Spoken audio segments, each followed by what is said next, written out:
Hello there, I'm Dawn Westmoreland, hailing from Asheville, North Carolina, the beautiful Blue Ridge Mountains. I have a show called The Empowered Whistleblower. It's syndicated, and it's about empowering, blowing the whistle on empowerment, helping people. I mean, right now is a time where people really need more resiliency in their life. And how do you get that? Well, we need people like Dr. Summer Watson, who's on the show today. We need mentors like her who can show us the tools, show us what's within ourselves, help bring it out. And I want to welcome her today. She's up right outside Washington, D.C., where I used to live. It seems like a million years ago. Dr. Summer Watson, welcome to the show again. Love Thank having you you so on. much.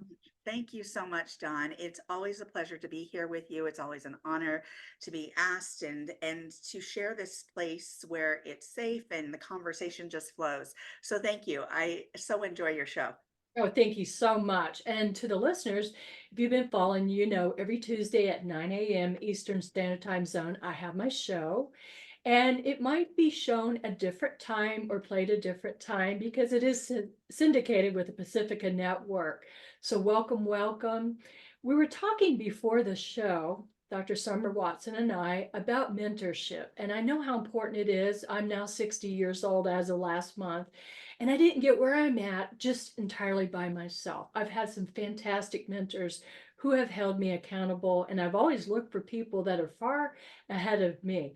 So, Summer, what is mentorship and how can it help people? Well, mentorship is such a important aspect of growth and development and really just having that person that you can go to really bounce things off of where they have a perspective about A, B, or C because they maybe work in the same field or maybe have a specialty where you're learning about that specialty and trying to become more familiar with it and they're grounded in it and can actually help support you in learning and growing and looking at things from a very objective perspective because they've been in it or experienced A, B, or C. So, and how has that helped me? Well, I have had mentors throughout my life from counseling mentors, community growth and program development mentorship, from my clinical mentorship. I have 15, no, I have about 2,000 hours of mentorship in just the clinical arena. I am just In amazed. That's wow, that's just amazing. Yeah, in that alone. So if that tells you anything about how valuable and how important it is, because we don't come into the world knowing everything. We still, as professionals, don't know everything. We still need people to bounce things off of with maybe some objectivity, because when you're in something and you're struggling, maybe with learning something or interacting with a various person or group, who do you bounce it off of? Mhm. Who do you interact with to get to be in a safe environment where somebody might be able to bring something to the table to help you with some aha moments, to help you with some steps that maybe will further your engagement with community, an individual, or in your job, or in something where you're trying to cultivate your expertise in, where it gives you a different perspective or a life perspective from somebody who's been in it, who's experienced certain things. So to me, that's always been critical. And I didn't know it until I experienced it at a very early age. And how wonderful that you did. And for the listeners, you're probably thinking, well, who is Summer Watson? Well, let me tell you a little bit about her. She's a clinician, a psychologist. She has two podcasts. We'll talk about that in a bit. And she's been out there helping people for quite a while. She's quite the community minded leader. And we're so happy to have her on the show again. And there's so much more than that. I mean, she's a military spouse. Her husband's retired from the Marines and she's been able to have a career even with her husband traveling all around the world. It's just amazing. So I can't think of a better person to talk to right now about mentorship. Oh, thank you.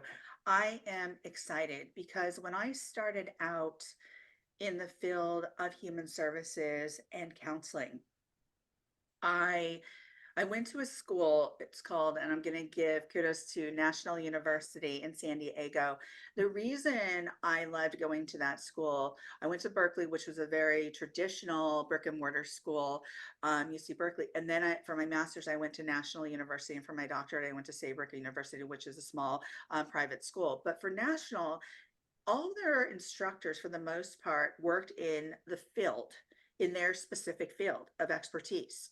And that's the way they hired. They wanted them to teach, but they also wanted those professors to be working in the field. And I love that because I'm like, so they're current, they know what's going on in their particular area of expertise. They're in the field doing it. So I love that they brought that back to the classroom. It could say, no, here's what's happening. Now, can we change what's happening? Can we change the direction? Absolutely. But this is what I've experienced, and this is what I'm going to teach you today. And so I absolutely love that. And in that program, they required that I had various number of internships. Mm. And so when I started out in the human services arena, getting my master's in human services with a specialty in community counseling, I went to a few different places to actually work with community-based services where I could have that mentorship. And when I started out, and I'm going to give another shout out to Lifeline Community Services in Oceanside, California. I had two incredible mentors. They were the two Loises, Lois Ingberg and Lois Souza. And Lois Ingberg, she was a licensed social worker, and Lois Souza was a licensed family therapist.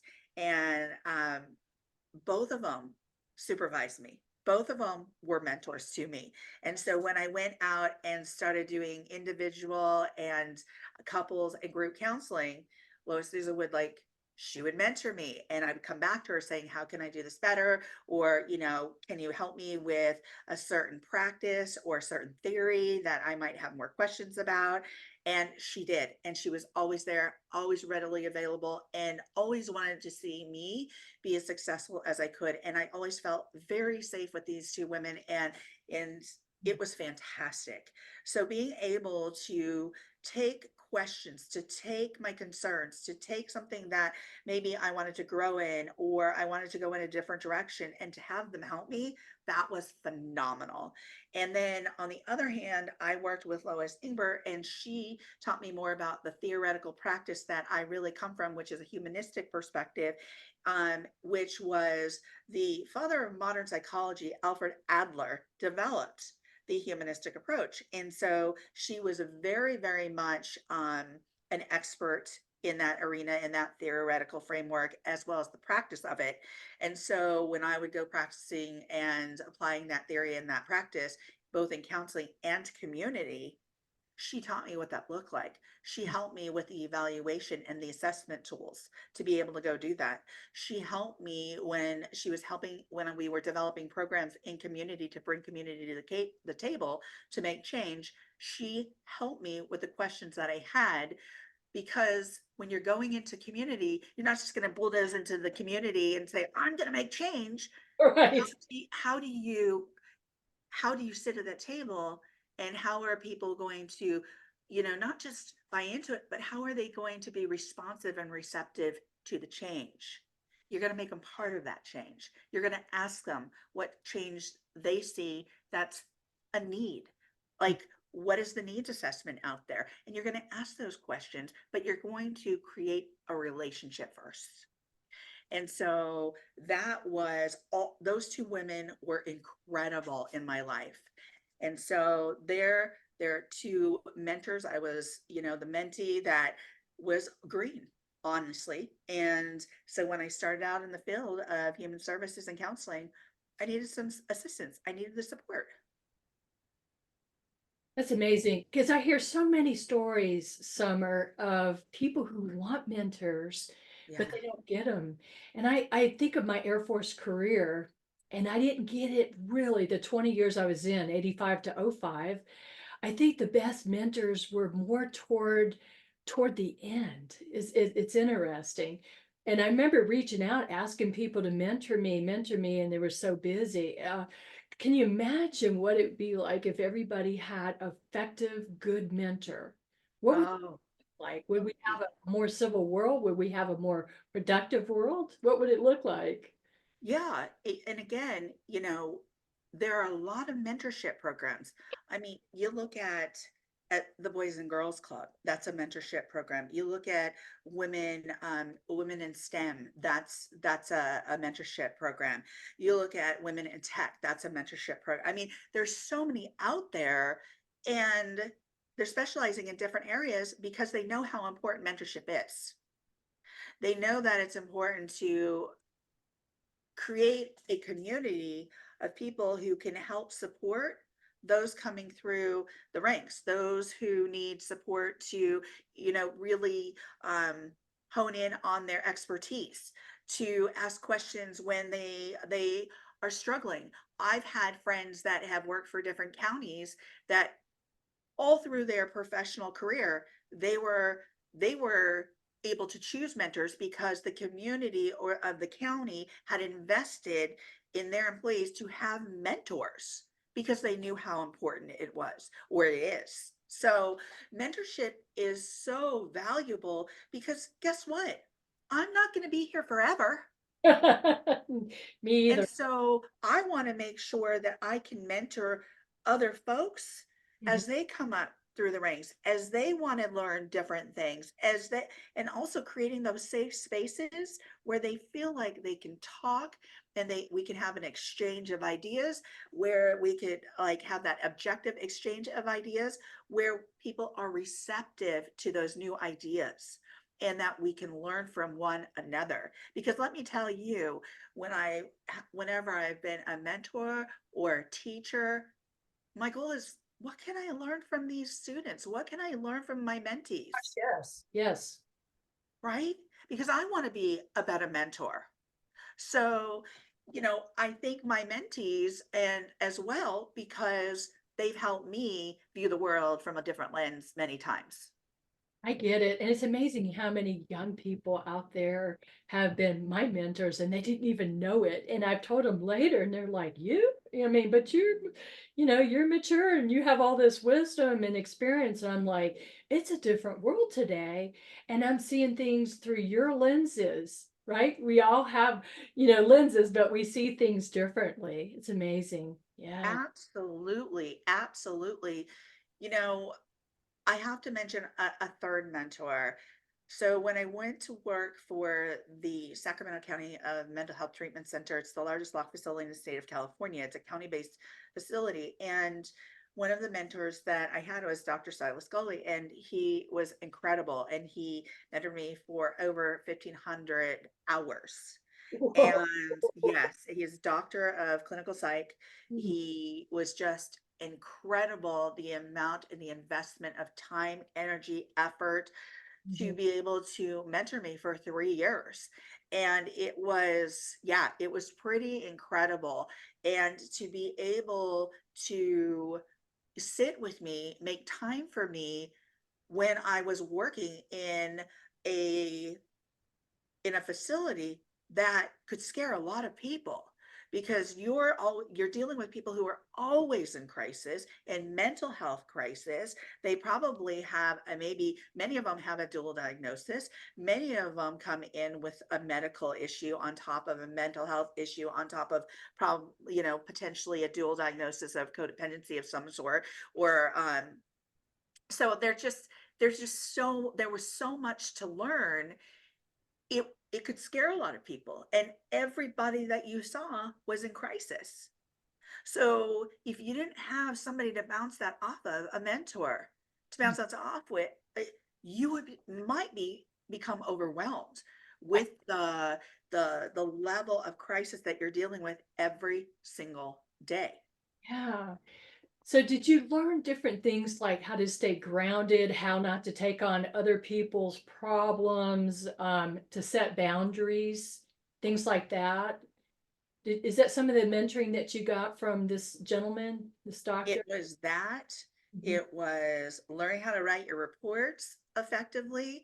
It was how to assess a situation to really reduce the level of harm that you were going to cause somebody or yourself, right? Like how to create a atmosphere of ease and calm because somebody was in crisis, and what that looked like and what that felt like, how to respond in a way if somebody was experiencing psychosis.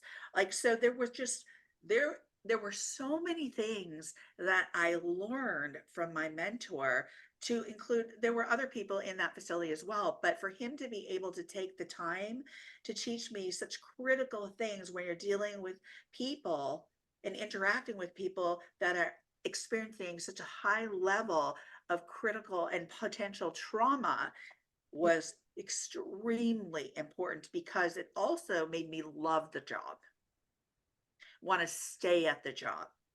So it helps with retention. It helps with learning. It helps with creating a safe space for people who work there as well as your clients. So mentorship is just so incredibly important. I can't stress it enough. Yeah. So I want to ask you, Summer, what about Yes. accountability? Because I know we're human beings and I make mistakes, and I don't know if you ever made any mistakes, but did any of your mentors hold you accountable? Oh, How yeah. did they All the do time.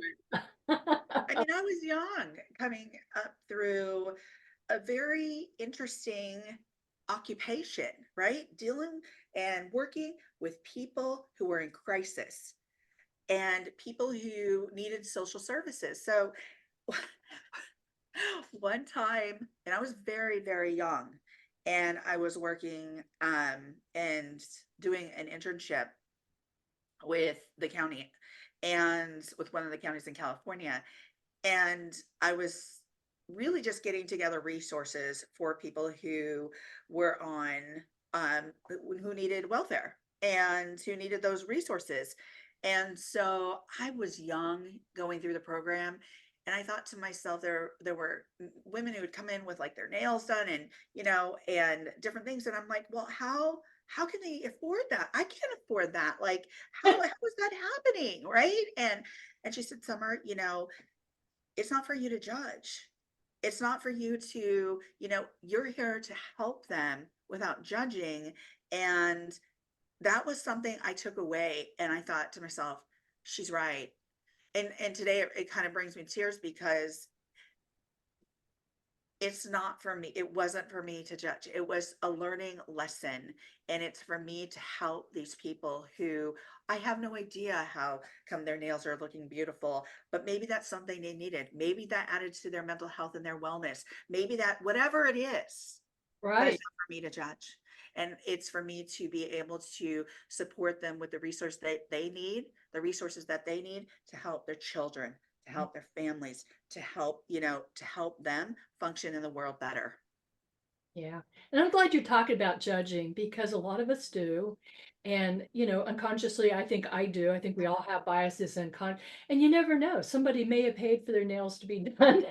I get reminded things like that all the time. We just don't know the whole story, but I like the fact that you were talking about their mental health and well-being. Because Yeah. if it makes them feel more professional, makes them feel good about themselves, boy, what a rippling effect. Absolutely, Dawn. And it was like, I'm glad she held me accountable for the thoughts, because we all come in with these unconscious bias or this conscious bias, and somebody, maybe gives you that aha moment, and you start changing, kind of your perception and your thoughts about certain things, right? And it really gives you a different lens, as I said earlier, to think about or look through, right? And that was when I was very young, and so I took that away from that lesson was, you know Summer, hold on to this, hold on to, and that was when I was 26 or 27, and I'm 55 today, and I still remember that lesson, right? So, and that was very important for my learning curve, and for me to be more empathic as a clinician, as a counselor, as a human service provider. So I think mentorship, when you have a good mentor, they absolutely hold you accountable. Yeah. Boy, I've had my butt kicked more than a few times. More than a few times. I won't go into it, but I mean, I have some great business spiritual counselors that, oh, they'll hold me accountable. Don, you said you're gonna have this done by this and you haven't this date, and you haven't even put it out. And I'm like, I know. And I'll start making a little excuse and they're like, and they will not let me go there. And so I catch myself more often because of these mentors, if I have a negative moment, I'll catch myself, and I know how important it is, not to be a victim, even if you feel like a victim. Now, something neat, we have a mutual friend, Scott Mason. He Yeah. just did 2 TEDx talks, and Yeah. shout out to Laron Barton who mentored him for the TEDx Yeah. talks. He's pretty phenomenal too. You went to the TEDx talk, and I'm just getting chills talking about this because I wish I could have been there. He just had his TEDx talk recently. I believe it's last Saturday in Boston. But you were telling me about these phenomenal young speakers there and your opportunity to talk to them about mentorship. Can we discuss it? Oh, absolutely. So I was able to, yes, shout out to LaRon Barton, shout out to Scott Mason. He was, I'm going to use one of his words, hashtag epic. He was, Scott Mason just nailed it. He was Epic Scott Mason. Scott. So here's something I truly believe in. You can take your connections, your relationships from a digital world into into the in-person world, right? Into the real world of real world in-person connection. And so I believe and feel strongly that if I meet somebody and we have a connection, I want to go support them in what they're doing. And so I I made sure that as when I found out that Scott was going to Boston, he was going to go be, on the stage at Boston University. I wanted to be there for him. And so I planned it and was there. And that was my first experience of being in a room watching several people on stage do their TEDx talks. And I've seen many on YouTube, but to be there was just such an incredibly impactful experience. And there were about, I don't know, 6, 7, 8 people who talked that day, and many of them were young folks. And my goodness, my emotions were up and down and sideways. And by the end, I was in tears. And at the end of that, I got up and I wanted to introduce myself to some of these speakers and just let them know how impactful, how wonderful, and give them my card because I let them know I do have a podcast. I have two, right? And I have one live show that I do on Instagram and LinkedIn and YouTube, but I also have a podcast. And I thought if I can offer them the opportunity to share their story on my podcast, to introduce them to other people like yourself, Don, who have a show or others that have podcasts, that's what I would love to do. I would love to give back to these young folks that are just, they're doing incredible things in the world. They've come from incredible places. They've overcome immense challenges, and yet they're on that stage. They made it on that stage because they're telling a story, Yeah, they and were. they're telling their why. They're sharing their why, and they're sharing how, and they're sharing through, even as they work through some of the trauma still. And you said you heard some stories about trauma. So Oh, I'm yeah. you gave your card to them, and I hope that they do take you up, because it's a great way to get out there and spread their world. I mean, and I just can't think of a better mentor than you for getting Oh, out there. And your show, Emotional Entrepreneur, you're out there, helping people. And I love that title, thank you. Emotional Entrepreneur. I don't know of anybody else out there. And of course, you have Core Women, Right. which is so inspiring as a podcaster. And you do such a great job at lifting people's voices and their missions and such. Thank you. Yes, so we have the Emotional Entrepreneur Show that is every Tuesday, and it streams on LinkedIn, YouTube, and Instagram. from the Emotional Entrepreneur pages. And my co-host is Jen Fontania, and she's another coach that brings in such incredible expertise and insight. And so what we do is we talk about the emotional aspects of entrepreneurship and how to respond to the different things that we deal with, ups and downs and sideways, Yes. where we go every day as entrepreneurs, right? And and emotions, and I'm not talking about emotions in a negative way. I'm talking about emotions. We all have them. Let's recognize them. Let's work with them. How do we respond versus react to situations in our personal and professional life that's going to infuse and impose and impact what we do on the daily? Mhm. And so those are the things that we talk about on the Emotional Entrepreneur Show, so we can help support you through that when we're having emotional days. Because from the time that we wake up, from the time that we go to sleep, what's your mindset like? How do you feel? Yeah. And how are you taking that into your day? What does that look like? Because that's going to impact your brand, your marketing, the people that you connect with, those that you work with. So it influences everything you do, Absolutely. everything. So it's important for me when we develop that show to talk about coming from a clinical background, to talk about our emotions and how impactful they are and how they influence everything that we do. And so, again, how are you starting your day? How are you ending your day? What's happening in the middle of your day that's influenced by your emotions? And so that was really important. And of course, the Core Women podcast, to be able to feature so many women around the world and to be rated at a top 3% globally, you know, I I was gonna say your shows are pretty popular. Was it Tony Taylor that brought it to your attention? And you yes, had no idea how popular your show was.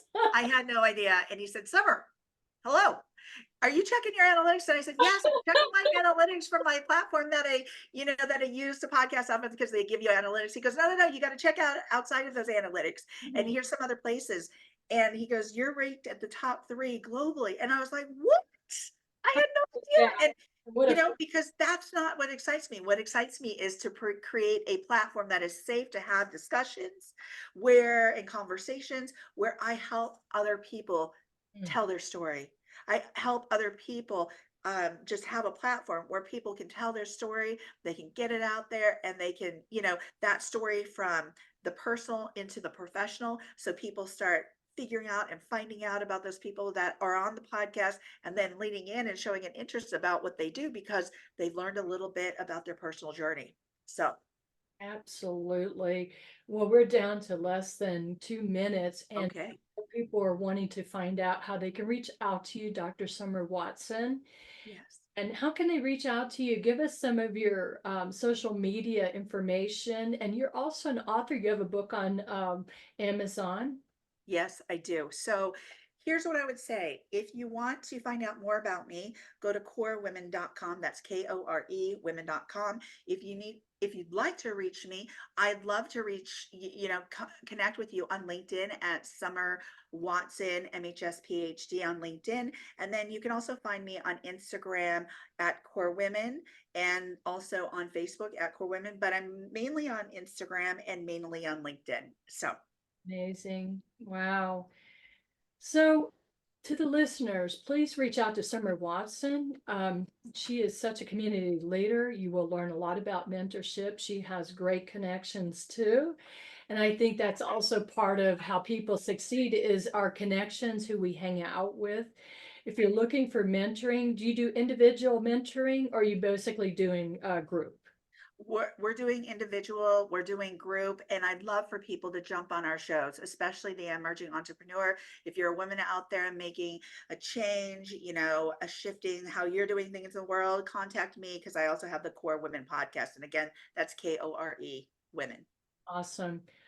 All right. What a wonderful show. Time goes so quickly. You're just a ball of energy and good vibration and everything packaged great mentor. Thank you so much for being on the show. To the listeners, stay tuned, stay empowered. We'll be back next week where I have other guests like Summer Watson trying to help people be better within themselves. Take care, be well. We'll see you next time.